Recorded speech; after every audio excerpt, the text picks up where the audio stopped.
1000 से ज्यादा cease fire उल्लंघन किए। हिजबुल्लाह ने ऐलान किया कि अब इंतजार बहुत हुआ, इजराइल को सबक सिखाने का मौका आ गया है।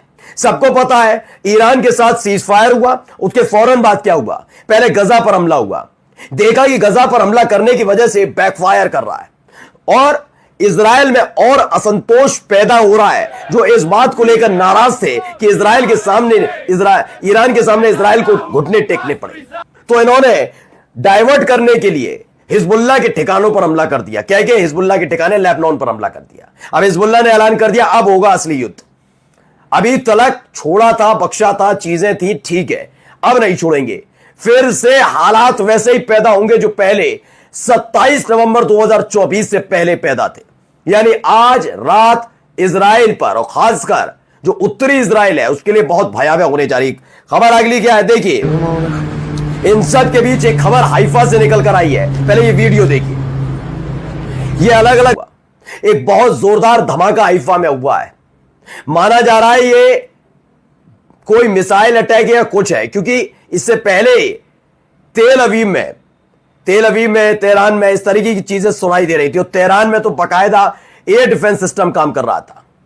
अब यह खबर है कि हाइफा पर यह हमला है, ये नहीं है क्योंकि वहां आग लगी, 4 लोग घर जलकर स्वाहा हो गए। बहुत सारी चीज जांच पड़ताल चल रही है क्या हो रहा है। इन सब के बीच देखिए तेहरान का यह आसमान, यहां पर अचानक से एयर डिफेंस सिस्टम सक्रिय हो जाता है और संदिग्ध कोई चीज है आसमान में दिख रही होती है, उन्हें मार गिराता है। खबर यह निकल कर आई है वहां ड्रोन लगातार छोड़े जा रहे हैं, जिनकी वजह से तेहरान में एयर डिफेंस सिस्टम उन्हें चुन चुन कर मार रहा है।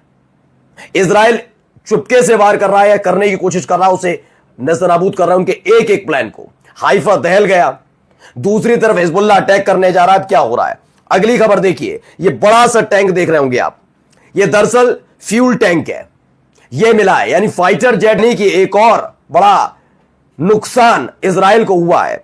इसमें साफ साफ क्रिस्टल क्लियर है कि कैसे बाकू रिजीम का इस्तेमाल किया गया, कैसे इसका इस्तेमाल, अजरबैजान का इस्तेमाल इजराइल ने किया ईरान पर अटैक के लिए। उसके एयर स्पेस जो है उसका इस्तेमाल किया गया और वहां के जरिए ये हमले हुए हैं। ये सीधे सीधे पश्चिम के हिसाब से नहीं। अब कहां से हमले हुए हैं जरा सोचिए, मैं समझाता हूं।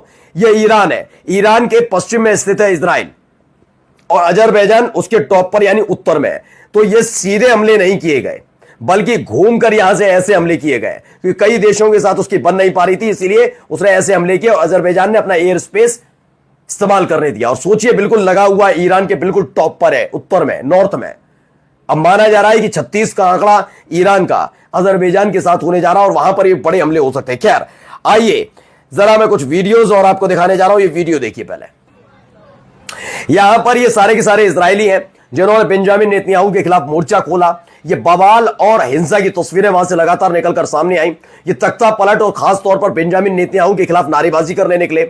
इन्होंने बेंजामिन नेतन्याहू के इस्तीफे की मांग की। खबर ये हालात फैल गए कि जो हजारों की तादाद में भीड़ जुटी थी उन्हें काबू करने के लिए पुलिस पहुंचती है। वो पुलिस की टीम पर हमला, हिजबुल्लाह अटैक करेगा, हूती लड़ाके अटैक कर रहा है, ईरान का खतरा अलग मंडरा रहा है, गजा में जाकर युद्ध अलग लड़ना पड़ रहा है। अब इजरायलियों को रोकने के लिए भी सेना की जरूरत पड़ रही है। यानी हर तरफ बटे हुए हैं। इजराइल अपने ही खुद के बनाए हुए जाल में ऐसा फंस गया है, समझ नहीं पा रहा। बेंजामिन नेतन्याहू के सामने हालात ये हैं कि अगर वो नेतन्याहू इस्तीफा नहीं देते तो हालात और बिगड़ेंगे। इस्तीफा देते हैं तो जेल जाना पड़ सकता है।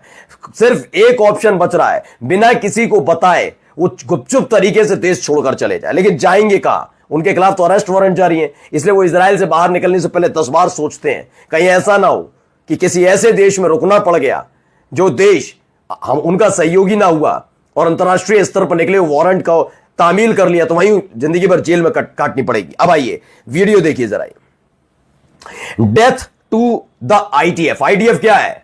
इजराइल की आर्मी। जी हां, इजराइल की आर्मी के खिलाफ यह ऐलान किया गया। इजरायली डिफेंस फोर्सेस है